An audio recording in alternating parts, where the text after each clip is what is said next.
আসসালামু আলাইকুম। নতুন কারিকুলামে নতুন গণিত, নতুন করে পড়ালেখা।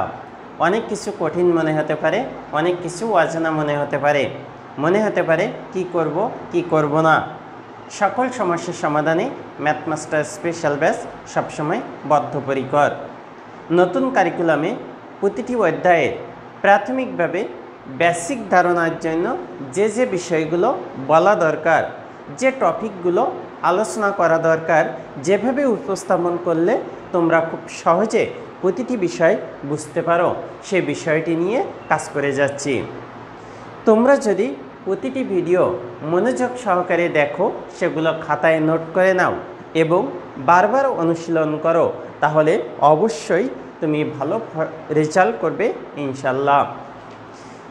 তো আজ আমি নবম শ্রেণীর 10 পৃষ্ঠা এবং 11 পৃষ্ঠা অঙ্কগুলো সমাধান করব। তো দেখো 10 পৃষ্ঠায় আমাদের 1.5.5 এখানে আছে উপসেট, ইংরেজিতে বলা হয় সাবসেট। তো এখানে লেখা আছে কোনো একটি সেট এ এর প্রত্যেকটি উপাদান যদি আরেকটি সেট বি এর উপাদান হয়, তবে সেট এ কে সেট বি এর উপসেট বা সাবসেট বলে। অর্থাৎ কোনো একটি সেটের উপাদান যদি অন্য একটি সেটের উপাদান হয়, তাহলে যে নির্দিষ্ট সেটের উপাদান হবে ওই সেটকে সেই সেটের উপসেট বলে। অর্থাৎ কোনো একটি নির্দিষ্ট সেটের উপাদান যদি অন্য কোনো একটি সেটের উপাদান হয়, তাহলে যে নির্দিষ্ট সেটের উপাদান এই সেটটি, সেই সেটের উপসেট হচ্ছে এই প্রদত্ত সেটটি। এখন দেখো, এবং লেখা হয় এ উপসেট বি এবং পড়া হয় এ বি এর উপসেট। ইংরেজিতে বলা হয় A is a subset of B. এখানে দেখো যে চিহ্নটা দেওয়া আছে, এরকম একটা চিহ্ন দেওয়া আছে, এটা হচ্ছে উপসেটের চিহ্ন, অর্থাৎ এটাকে উপসেট বলা হয়। এরপরে ধরি A equal to A comma B একটি সেট, অর্থাৎ আমরা এখানে A equal to A B একটি সেট দেওয়া আছে। দেখো এরকম দেওয়া আছে যে A equal to A B একটি সেট, অর্থাৎ এ একটা সেট। এ সেটের এখানে দুইটা উপাদান আছে। এ সেটের উপাদান থেকে আমরা তিনটা সেট পেয়ে থাকি। তিনটা সেট কি কি? একটা হচ্ছে দেখো এ বি, একটা এ, একটা বি এবং একটা ফাঁকা সেট।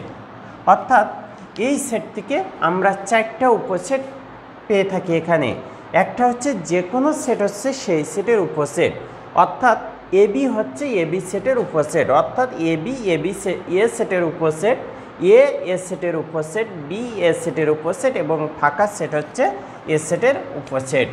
অর্থাৎ এখানে আমরা চারটা উপসেট পাচ্ছি। এখান থেকে আমরা চারটা উপসেট পাচ্ছি। তো বলা হচ্ছে এ ইকুয়াল টু এ বি একটি সেট। এই সেটের উপাদান থেকে এ বি এ বি সেটগুলো গঠন করা যায়। অর্থাৎ দেখো এখান থেকে তিনটা সেট গঠন করা যাচ্ছে। একটা হচ্ছে এ বি নিয়ে একটা সেট, অনলি উপাদান এ নিয়ে একটা সেট, উপাদান বি নিয়ে একটা সেট। সেটগুলো গঠন করা যায়। আবার কোনো উপাদান না নিয়ে ফাঁকা সেট গঠন করা যায়, অর্থাৎ আরও একটা সেট গঠন করা যায় ফাঁকা সেট। এখানে গঠিত A B set, A set এবং বি সেট এবং ফাঁকা সেট, প্রত্যেকটি সেটের প্রত্যেক উপাদান এ সেটের উপাদান, অর্থাৎ প্রত্যেকটি সেটের উপাদান। যে কোনো সেটের উপাদান কিন্তু ফাঁকা সেট থাকে, অর্থাৎ যে কোনো সেটের উপসেট হচ্ছে ফাঁকা সেট। সুতরাং এদের প্রত্যেকটি সেটকে এ সেটের উপসেট বলা হয়। উপরের সেটগুলোর মধ্যে এ বি সেট এ এর সমান, প্রত্যেকটি সেট নিজের উপসেট, অর্থাৎ প্রত্যেকটি সেট কিন্তু নিজের উপসেট। যেমন এ ইকুয়াল টু যে A B, A equal to A B, এখানে এ বি হচ্ছে এ সেটের উপসেট, তাহলে প্রত্যেকটি সেট হচ্ছে নিজের উপসেট। আশা করি বুঝতে পেরেছ। তা বলা হচ্ছে প্রত্যেকটি সেট নিজের উপসেট, আবার যে কোনো সেট থেকে ফাঁকা সেট গঠন করা যায়। সুতরাং ফাঁকা সেট হচ্ছে যে কোনো সেটের উপসেট, অর্থাৎ প্রত্যেকটা সেটে ফাঁকা সেট থাকে, অর্থাৎ যে কোনো সেটের উপসেট হচ্ছে ফাঁকা সেট। তো দেখো এরপরে আমাদের বলা হয়েছে চিন্তা করো একটি সার্বিক সেট নিজেই তার উপসেট হতে পারে কিনা, অর্থাৎ 10 পৃষ্ঠায় বলা হয়েছে যে চিন্তা করে দেখো একটি সার্বিক সেট নিজেই তার উপসেট হতে পারে কিনা। অবশ্যই পারে, কারণ একটা সার্বিক সেট নিজেই তার উপসেট হতে পারে। একটা সার্বিক সেট যদি এখানে মনে করো বি ইকুয়াল টু 2,3, অর্থাৎ এই যে সার্বিক সেট এটা কি বি সেটের উপসেট হতে পারে, অর্থাৎ নিজেই নিজের উপসেট হতে পারে। তো এখানে দেখো 10 পৃষ্ঠা চিন্তা করো এর সমাধান। একটি সার্বিক সেট নিজেই তার উপসেট, কারণ কি, কারণ হচ্ছে তার সবগুলি উপাদান তার নিজের মধ্যে আছে। একটা সার্বিক সেট নিজেই উপসেট হতে পারে, কারণ কি, কারণ হচ্ছে তার যে উপাদানগুলো সবগুলো উপাদান তার নিজের মধ্যে আছে। তাই একটা সার্বিক সেট কি হবে, নিজেই নিজের উপসেট হবে। আশা করি বুঝতে পেরেছ। এরপরে দেখো 11 পৃষ্ঠায় এখানে দেখো যাচাই করো এর সমাধান আমি করে দিয়েছি। যাচাই করো, এখানে 3টা সেট দেওয়া আছে। একটা হচ্ছে পি ইকুয়াল টু 1 2 3, একটা কিউ ইকুয়াল টু 2 3 এবং আরেকটা আর ইকুয়াল টু 1 3। অর্থাৎ এখানে 3টা সেট আছে, একটা পি সেট, একটা কিউ সেট আর একটা আর সেট। এখন আমার দাগে বলা হয়েছে কিউ এবং আর পি এর উপসেট, কিউ এবং আর পি এর উপসেট। কারণ কি, অর্থাৎ কারণটা আমাদের লিখতে হবে যে কিউ এবং আর পি এর উপসেট। এখন দেখো কিভাবে কিউ এবং আর পি এর উপসেট আমরা একটু দেখি। আমরা জানি কি, কোনো একটি সেটের উপাদান যদি অন্য কোনো সেটের উপাদান হয়, অর্থাৎ কোনো একটি সেটের সকল উপাদান সংখ্যা যদি অন্য কোনো একটি সেটের সকল উপাদান হয়, তাহলে অর্থাৎ অন্য কোনো সেটের উপাদান হয়, তাহলে যে সেটের উপাদান হবে সেই সেটের উপসেট হচ্ছে প্রদত্ত সেটটি। তো দেখো কিউ সেটের যে উপাদান আছে 2 3, যেটা পি সেটের মধ্যে বিদ্যমান রয়েছে, তা আমরা বলতে পারি কিউ হচ্ছে পি এর উপসেট। একইভাবে দেখো আর সেটের মধ্যে যে উপাদান রয়েছে 1 3, 1 এবং 3 পি সেটের মধ্যে বিদ্যমান রয়েছে, তাই আমরা বলতে পারি কি আর হচ্ছে পি এর উপসেট। তো আমি এখানে দাগে লিখেছি কিউ পি এর উপসেট, অর্থাৎ কিউ পি এর উপসেট। কারণ কি, কারণ হচ্ছে কিউ এর সবগুলো উপাদান পি সেটের মধ্যে আছে। দেখো কিউ সেটের যে 2টা উপাদান, এই 2টা উপাদান পি সেটের মধ্যে আছে, তাই আমি লিখেছি কিউ সেটের সবগুলো উপাদান পি সেটের মধ্যে আছে। একইভাবে দেখো আর সেটের উপাদান পি সেটের মধ্যে রয়েছে, তা আমি লিখেছি আবার আর পি এর উপসেট, আর সেট পি সেটের উপসেট। কারণ কি, কারণ আর এর সবগুলি উপাদান দেখো পি সেটের মধ্যে রয়েছে। আশা করি বুঝতে পেরেছ। এরপরে দেখো ক্ষয়ে বলা হয়েছে কিউ পি এর একটি উপসেট, এটির প্রকাশ কি, অর্থাৎ কিভাবে এটি প্রকাশ করতে হবে। এখানে বলে দিয়েছে যে কিউ পি এর উপসেট। এখন কিভাবে প্রকাশ করতে হবে, দেখো কিউ পি এর উপসেট, এটির প্রকাশ আমরা যখন উপসেট প্রকাশ করি, কিউ যদি পি এর উপসেট হয় তাহলে আমরা লিখব কিউ উপসেট পি, কিউ উপসেট পি। যদি এ বি এর উপসেট হয় তাহলে লিখব এ উপসেট বি। যদি পি এম এর এন এম এর উপসেট হয় লিখব এন উপসেট এম। আশা করি বুঝতে পেরেছ। তো যেহেতু এখানে দেখো কিউ পি এর উপসেট, তাই কিউ উপসেট পি লিখেছি, অর্থাৎ কিউ উপসেট পি, এটাকে প্রকাশ করতে হবে এভাবেই। এরপরে দেখো গতে বলা হয়েছে পি উপসেট পি, এই প্রকাশটি সত্য নাকি মিথ্যা, তোমার উত্তরের সপক্ষে যুক্তি দাও। অর্থাৎ বলা হচ্ছে পি উপসেট পি, পি পি এর উপসেট। দেখো পি পি এর উপসেট, এটা কি সত্য নাকি মিথ্যা। যদি সত্য হয় বা মিথ্যা হয় তোমার উত্তরের সপক্ষে তুমি যুক্তি দাও। তো দেখো আমি আগেই বলেছি যে কোনো সেটের উপসেট হচ্ছে সেই সেট নিজেই। আবারও বলছি, যে কোনো সেটের উপসেট হচ্ছে সেই সেট নিজেই। তো দেখো পি সেটের উপসেট পি সেট নিজেই, তা আমি পি উপসেট পি এই প্রকাশটি সত্য।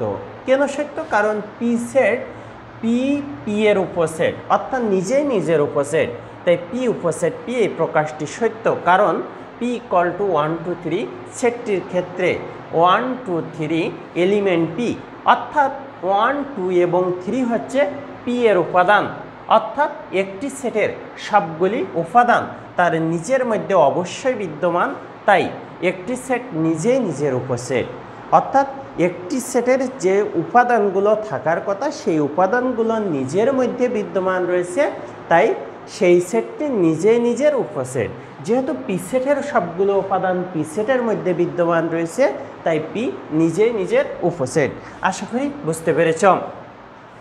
এরপরে দেখো 11 পৃষ্ঠা 1.5 পয়েন্টস 11 পৃষ্ঠা 2 দাগে বলা হয়েছে 2n উপসেট n, যেখানে n সকল স্বাভাবিক সংখ্যার সেট।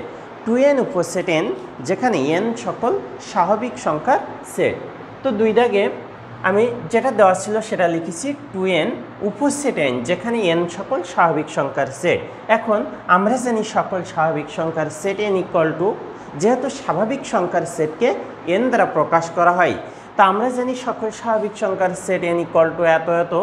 এখানে দেখো 2n ইকুয়াল টু 2 4 এবং 6, 2 4 এবং 6 হচ্ছে 2n। এখন n উপসেট m, দেখো এখন 2n সেটটির সবগুলো উপাদান n সেটে বিদ্যমান রয়েছে, অর্থাৎ 2n সেটের যে উপাদানগুলো সেগুলো n সেটে বিদ্যমান রয়েছে। তাহলে অতএব 2n উপসেট n, অর্থাৎ 2n এর উপসেট হবে। উত্তরটি সঠিক, অর্থাৎ যুক্তিটি সঠিক। আশা করি বুঝতে পেরেছ। এরপরে দেখো 11 পৃষ্ঠা 1.5.6 সমান সেট, এখানে ইকুয়াল সেট সম্পর্কে বলা হয়েছে। তো দেখো দেওয়া আছে এ ইকুয়াল টু 6 7 8 9 এবং বি ইকুয়াল টু 6 7 8 9। এখানে আমাদেরকে বলা হয়েছে যে তোমার এখানে এ ইকুয়াল টু এত এবং বি ইকুয়াল টু এত, এ এবং বি এর উপাদানগুলোর দিকে লক্ষ্য করে দেখো তো একই মনে হচ্ছে, তাহলে কি আমরা দাবি করতে পারি এ সমান সমান বি? তোমার যুক্তি নিচে লেখো। অর্থাৎ এ সেটের কিছু উপাদান দেওয়া আছে এবং বি সেটের কিছু উপাদান দেওয়া আছে, এবং তোমাকে বলছে যে তুমি কি একটু লক্ষ্য করে দেখো তো এই দুইটা সেটের উপাদানগুলো কি একই মনে হচ্ছে। যদি একই মনে হয় তাহলে আমরা কি বলতে পারি যে এ সমান সমান বি? তোমার যুক্তি এখানে দাঁড় করতে বলা হয়েছে, অর্থাৎ তোমাকে এর সপক্ষে বা বিপক্ষে যুক্তি দিতে বলা হয়েছে। তো দেখো দেওয়া আছে ইকুয়াল টু এত এত, বি ইকুয়াল টু এত এত। আমরা যদি এই দুইটা সেটের উপাদানগুলোকে ভেন চিত্র আকারে লিখি, দেখো এ সেটের উপাদান আছে 6 7 8 9 এবং বি সেটের উপাদান আছে 6 9 8 7। এখানে 6 7 8 9, এখানেও দেখো 6 7 8 9 আছে, কিন্তু এটা মানের ঊর্ধ্বক্রম অনুসারে সাজানো আছে, এটা মানের ক্রম অনুযায়ী সাজানো নেই। তো আমি লিখেছি এখানে এ ও বি এর উপাদানগুলি একই। এ এর উপাদানগুলো মানের ঊর্ধ্বক্রমে সাজানো থাকলেও বি এর উপাদানগুলো মানের ঊর্ধ্বক্রমে সাজানো নেই। অর্থাৎ এ এবং বি এর উপাদানগুলো একই, কিন্তু এর উপাদানগুলো মানের ঊর্ধ্বক্রমে সাজানো থাকলেও বি এর উপাদানগুলো মানের ঊর্ধ্বক্রমে সাজানো নেই।